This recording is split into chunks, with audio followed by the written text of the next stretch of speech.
Good afternoon, everyone. The topic is about history of citizenship, medieval period citizenship. In introduction, let us hear about the citizenship. The citizenship is the status of person recognized under the custom or law as being a legal member of a sovereign state or belonging to a nation. Basically, the idea of citizenship has been derived from the capacity of individuals of defend their rights in front of the governmental authority. In broader terms, it denotes various relationships between an individual and a state that do not necessarily confer political rights but do imply other privileges, particularly protection abroad. Let us hear about the history of citizenship. First, the concept of citizenship first arose in a town and city states of ancient Greece, where it generally applied to the property owners but not to the women, slaves, or the poorer members of the community.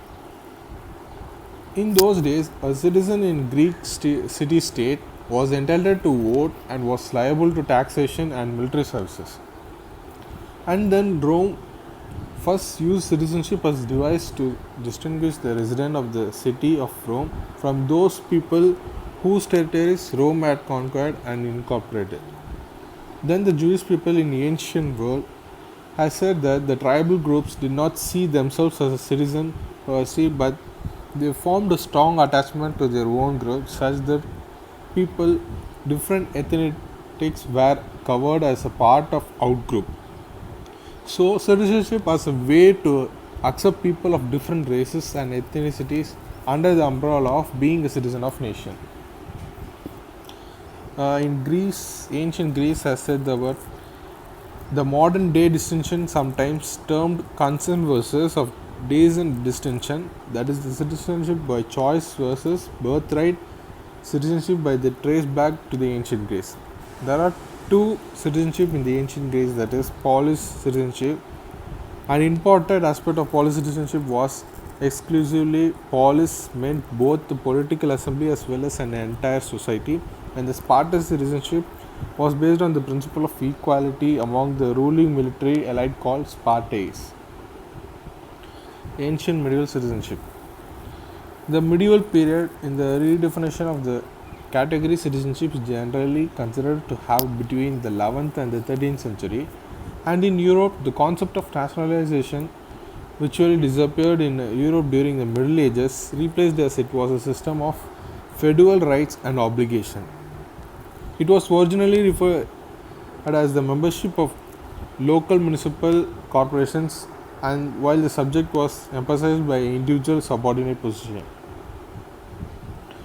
And the modern concept citizenship crystallized in the 18th century during American French Revolution, and the two conception of citizenship, two broad understanding, that is liberal individualistic and civic republic, that is, this focus on the economic nature and the civic republic focus on the political nature. These are the two differentiations, that is ancient and modern, which is in the video. Let us see about the globalization and citizenship. Citizenship is a multi-dimensional concept that means the member in a specific nation state and the formal rights and the obligation that this membership entails.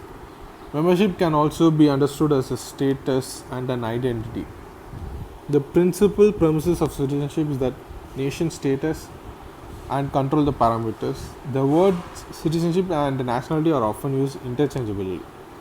Due to the rise of globalization, the concept of nationality as a form of membership and identity in one nation has changed, and it has increased in the number of countries. Dual citizenship and non-citizenship rights has been the acquisition of citizenship less pressing.